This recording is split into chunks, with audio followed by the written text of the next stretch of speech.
Coast here, and welcome back to the Underhive.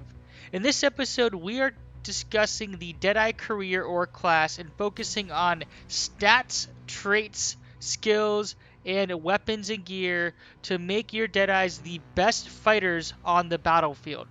I will caveat that with this episode is based on my personal opinion on my experience, so please feel free to comment if I missed something or if you have a differing opinion. I will also say that I am actively trying to grow my channel, so I do appreciate a subscribe and thumbs up. Your support is much appreciated. So let's jump in and talk about the Deadeye class. To begin with, we start with specific career bonuses for any class or career. For Deadeyes, we gain bonuses to alertness, accuracy, and ranged aptitude. In general, these are critical stats for your Deadeye, but there are a few other ones that we're going to discuss. Now, I happen to roll House Orlok. I personally believe that House Orlok would provide you the best range fighters in general, and we can see in the bottom right here that that's due to their house bonus stats. You can see here we're doubling down on ranged aptitude, agility, and alertness. That's right, we're maximizing these stats, and they are three of the most critical stats for our Deadeyes. It's okay if you have Deadeyes of other houses. They also have different bonus stats, but in my opinion, you're not fully optimizing your Deadeye class. The best way to do that is to roll House Orlok. Now let's talk about traits. In general, we'll be able to select physical traits, mental traits, and martial traits. If you check out the little eye in the top right of your screen, I'll link you to my stats, traits, and career overview. Now, to optimize your Deadeye, you do probably want to pick Agile. Agility is going to increase our evasion for both range and melee attacks. So basically, we're making ourselves harder to hit. That's especially important because when we're sniping, we're probably going to be targeted by enemy fighters or enemy range fighters. So we're going to want to increase that evasion. When we think about the mental trait, I personally actually prefer clever. And we're actually going to switch over here so you guys can see why. So clever is going to increase our intelligence. Now intelligence does provide the experience bonus. In general, that can become very important. So if you're going to put points in intelligence, you want to put them in early when you're starting your gang to maximize your return on investment. That's right, the more missions you deploy with, the higher experience is going to net you, the ability to upgrade your fighter faster. But the reason that we're really focusing on intelligence when we're thinking about late game is range penetration. This increases the potency of range attacks by ignoring a percent of the target's armor. Now, if you're playing on easy or normal or even hard, armor won't play as big of a role. But once you get into the very hard, brutal, and deadly difficulties, having this range penetration will pay dividends. So I do believe that is the best trait for your mental trait for your Deadeye. Finally, we have the martial trait. Focused is always going to be the one you're going to want to pick on your Deadeyes because this increases ranged aptitude and your max range aptitude. The reason this is so important is that ranged aptitude does two critical things. First, it increases your range precision, which reduces the risk of dealing grazing hits with ranged attacks. Especially if we're targeting enemies with Iron Will, who are going to increase that probability of getting or receiving grazing hits, which basically do minimal or reduced damage. We're basically counteracting those things like Iron Will or enemies that have high agility. Which brings us to bypassing range evasion, right? This reduces the evasion of the target. So range evasion will specifically counteract agility. I did misspeak. What I meant to say is that range aptitude will also counteract high alertness, which increases the chance of receiving those grazing hits. Now let's talk about a few other stats, right? We covered off that we're going to want, alertness, ranged aptitude, and accuracy in general. The other stats we're going to prioritize are intelligence. Again, we're going to focus on intelligence a little bit earlier in our choice so we maximize that experience boost. We're also going to want to make sure that we're increasing agility. Now, this is really critical because if a melee fighter gets in range of your snipers, they can burn you down because in most cases, you're probably not going to upgrade toughness. But that is a secondary stat you want to think about. I personally completely deprioritize strength, right? Because we're not going to be trying to stun enemies or use melee attack. I completely deprioritize and ignore melee prowess. Again, I don't plan on using any melee weapons with my Deadeyes, so the other stats will be more important, which are agility and toughness. So let's take a step back and review stats. What are your highest priority? Well, early game, you don't need to completely max it out, but I'd recommend getting around 10, maybe 15 in intelligence so you get that experience bonus, but you're also making sure that you have decent penetration ignoring a target's armor. So that's early, but again, it's not your highest priority. Off the bat, your highest priority, in my opinion, is going to be ranged aptitude. And this is the trait that I would max out. Now, you can see here we easily got to 25 pretty quickly. And we have that 100% range precision and 25% bypass range evasion. That is really critical because we basically are ensuring that the target will not dodge or receive reduced damage from our snipers. After ranged aptitude, I would argue that you probably want to prioritize alertness. Now, the main reason we want to prioritize alertness, and we probably want to bring this to around 15, maybe 20 before we drop it, is that we're going to want higher initiative. Your Deadeyes are going to be very adept at finishing off enemies, so you want to make sure they move earlier in the turn, outside of that first turn, but earlier in any turn so you can take enemies off the battlefield, reducing incoming damage. After alertness, you definitely want to focus on accuracy. Now, the interesting on accuracy is it also impacts range critical hit chance. So make sure that you are actively putting points in accuracy and not ignoring it until the end.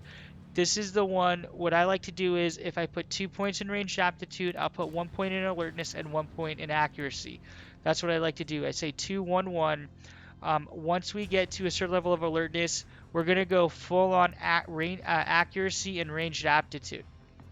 Right now, don't forget agility. You can see here on Shadow Coast, I ended up putting a lot into agility early on. That's okay. You definitely want to be raising it up because they will range your Deadeyes, and you want to make sure that they have some evasion if they're being attacked either by ranged units or melee units. So that covers traits and stats. Let's move on to skills. Now, I am still deciding on the best skills, but there are a few of them that you're going to want to get off the bat and make sure you're upgrading. Number one, every Deadeye should have height advantage. Requires being more elevated than the target, but it increases your critical damage of ranged attacks. This is absolutely critical. A single crit with this fully upgraded at plus 35% can render enemy fighters incapacitated or down immediately. This is absolutely critical, and you're going to see here that I did upgrade it to the level 2. You're going to want to upgrade it as soon as possible, and you can see that it does require accuracy, so you want to make sure that you're not completely forgetting about accuracy and leveling it up. The other skill I highly recommend, I ended up upgrading this. I'm not sure it's as important, but I do recommend that you get egress. This allows extension to be performed while engaged, but it does increase the cost. This is your get out of jail free card, assuming that you're on a lower tier level and you have ascension, or which is basically your grappling move to get out of a bad situation. After that, you're also going to want to get take 2. This basically activates after an attack is evaded or deals a grazing hit, and it reduces the cost of Overwatch as well as the cost of reloading your weapon. Now, if you watch any of my campaign, you'll see a lot of times Shadow, this character specifically, Shadow Coast, has free reloading of the weapon. That is because of this skill. Now, I upgraded this. If I were to walk this back, I probably would wait to upgrade this and use those experience points on a different move. Now, I personally think that every Deadeye should eventually have reposition, right? After you take a shot, it reduces the cost of extension or jump. The reason that you want this is basically it allows you to reposition once you're done doing your attack moves to either create distance or put you in that next favorable position for the next turn. So these moves are pretty high priority off the bat. In general, you're going to want height advantage first. You're going to want to pick up egress. You're going to want to get take two, and you're going to want to get reposition. So a lot of these are making sure we're maximizing our damage and protecting our Deadeye. Now, I have the Shadow Coast as my leader. I would recommend if you're rolling a Deadeye, you probably want to make them your leader. And that is because, this argument would go for heavy. Quite frankly, it could go for any of them. But it's especially impactful on Deadeyes because Heroic Barrage is your number one active move you're going to want to pick up if your Deadeye is a leader. It allows you to effectively shoot 3 targets or 3 times with your ranged weapon. It also um, buffs your range penetration. So if you're watching my playthrough on my Orlock team, you could see Shadow is almost the MVP every single time because when he heroic barrages an enemy, he basically kills them or brings them close to down every single time with this move, assuming your weapon is of a decent stat depending on the level you're battling, right? And their armor and other factors. So when we think about active moves, this is the number one move you're going to want to upgrade. You can see it's linked to range aptitude, which should be easy to get 12, and we basically reduce the cost to use this move. So at 100%, this is going to cost um, we're at 60%, 48 AP. I think it's actually 60 AP, which is pretty difficult. At 48 AP, we can almost use this. We should be able to use this move every turn since we should have a base of 50 AP. Obviously, if we bank AP, we can have more to use it if we need to, or if we entrench. Other skills you're going to want to pick up, Field Scan is a bread and butter for most range units. You basically can use this to increase your range precision and bypass evasion. This is particularly important if they're using a lot of iron wills and you're outputting a lot of grazing hits, or if they're evading or straight up evading, make sure that you just field scan. Again, this will last until the end of turn and does not stack. And so effectively, it does cost 20 AP. If you're finding yourself outputting a lot of grazing hits, or if the enemy's evading, in general, depending on the sector you're playing in, I'd recommend that you just upgrade this fully so you can use it every turn and then make sure your hits hit. Now, again, Shadow's a hero or a leader.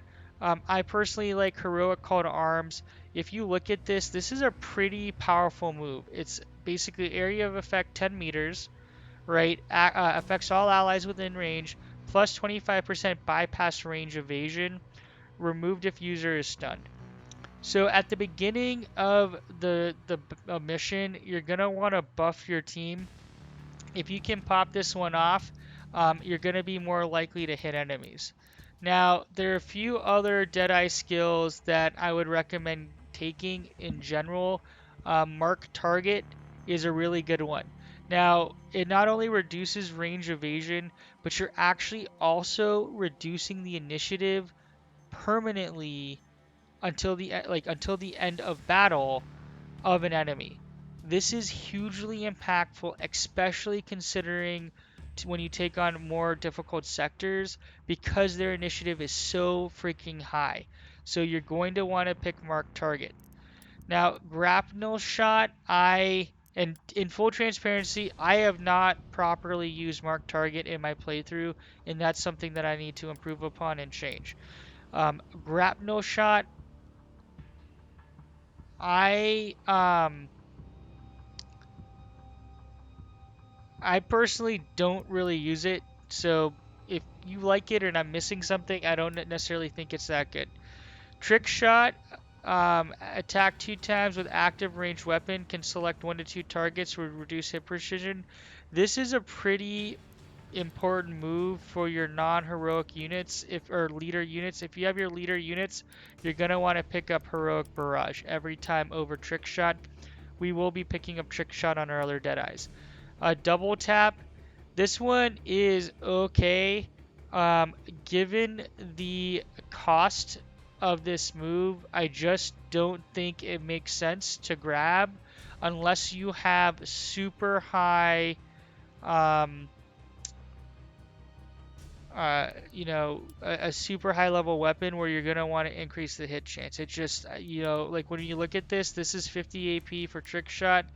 45 AP, you're doing 2 attacks. Again, your hit precision does decrease, but 2 attacks is going to output more damage in many cases, unless you really do hit that crit.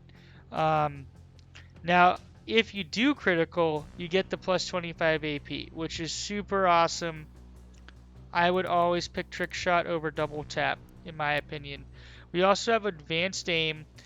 This is nice. Minus melee evasion, minus range evasion. We basically are ensuring our hits land.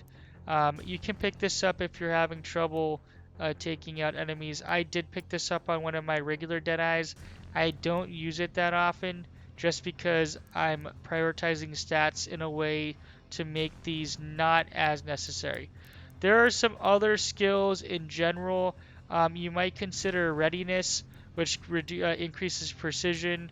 Um, you might consider intuitive shots. Uh, calculated shot. Um, both of these are okay.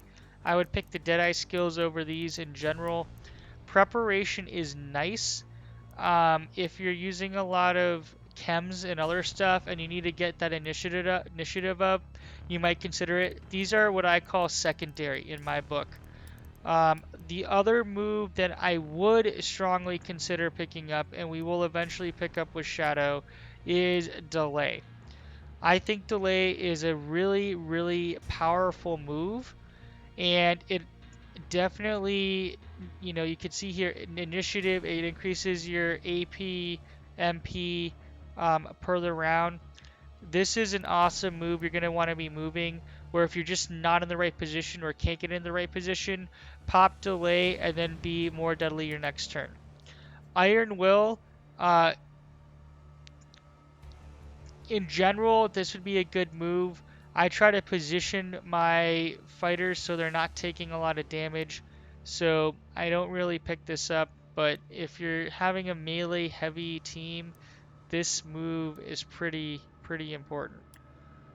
Battle advice, uh, I wouldn't necessarily get battle advice on my Deadeye.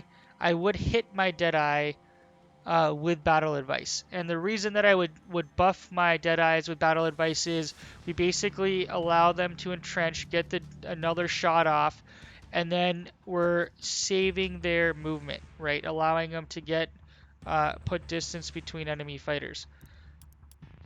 And then I already covered these. Of these, the 2 big ones are Heroic Call to Arms and Heroic Barrage. Some of these are um, in general good, right? But I would, these are melee. If you're going to go with leader skills, get Heroic Barrage for sure. I'd strongly recommend considering Heroic Call to Arms. Alright, let's talk about gear. So, implants. You can see here I have agility. That's one of the reasons I'm at 20, which, I might have looked high. It's because I have a chip and ranged aptitude. Up here, we're going to want to double down on our priority stats. So quite frankly, as I look at this, if I were to pick, a set of chips and I had my choice of them, I would put in ranged aptitude, like I have it. I'd replace agility. I keep agility, but if I had my pick of the litter, I'd replace it with accuracy, and I would replace it with alertness. So for me, if I had it, it'd be range aptitude, accuracy, and alertness. Again, following the Deadeye tradition to maximize damage. Now, you could consider intelligence as an option just to help get some penetration, especially if you're playing on higher difficulty sectors. Gear, in general, put on the best gear that you can. Don't have a lot of advice there. Um, more often than not, if we think about this, it really depends on the weapons people will have. A lot of it will probably tend to be, um, you know, piercing and impact, I would say, in general, when we think about the Deadeye class weapons. Um, so well, that might not be totally true. There are plasma weapons, so it's kind of a crapshoot. I'm not saying you should prioritize increasing one over the other. It's really whatever gear you have, put it on. We have our grapnel arm, which is pretty awesome. So when we think about positioning, we're going to want to position, um, you know, as much as we can this direction. So it's going to hit the grapnel, right? So this is the left side, that left arm here. We're going to want to try to whatever degree possible, present that left arm. Let's talk about weapons. Weapons, it really depends on what you like. I personally prefer last guns and auto guns, right? Now, all of them should have, I think, range 40. So I don't know if I've seen one that has longer range. You are going to want two-handed weapons to max your range out, right? This is a sniping class. You could go with two handguns if you want, but you're getting pretty close and you're just not optimizing the sniper, in my opinion. The reason I like the auto gun is, especially with Heroic Barrage, you can eviscerate literally any enemy. Even playing on very hard, we bring down most enemies almost close to zero. So it works out fairly well. So your decision, your flavor, personal playstyle. I personally recommend auto gun, last gun. The one thing I will say is always pick the higher tier weapon that you can see here. So if you have an auto gun level 1 and a last gun level 2, the last gun level 2 is going to do more damage. Make sure it's equipped. When we think about items in the pack, I have to be better at using different buffs. I don't do a very good job on them. So in general, I'm gonna have a Medicaid kit. I do tend to like to have frag grenades, um, in general. So I don't see it here. Let me go to the shop. If you're gonna carry chems that you're gonna use or consumables, you're gonna want to grab. I don't know if they have it. Melee evasion. So you're gonna want blind snake because this is gonna increase your evasion. Um, and it allows you to bypass enemy evasion. So blind snake is good, that's healing. Um, slot is good, that reduces the cost of all offensive skills until the end of the turn, but you do receive stress and increased stun chance. So in my book, slot is actually a really powerful consumable item. If you're in dire shape, you can pop it and just try to output the damage to end it. So slot and blind snake, if you're gonna carry stuff, I would consider carrying those and using them. So that'll conclude our Deadeye discussion. I spent a lot more time on this episode than I assumed that I would. The the talents and personalities are random. I did pick up Lucky Shooter. The first successful range attack of each battle always deals critical damage. That is super nice, right? We can start off strong. So thanks so much for watching. As always, please consider subscribing and supporting the channel, and we hope to see you in future videos. Shadow Coast out.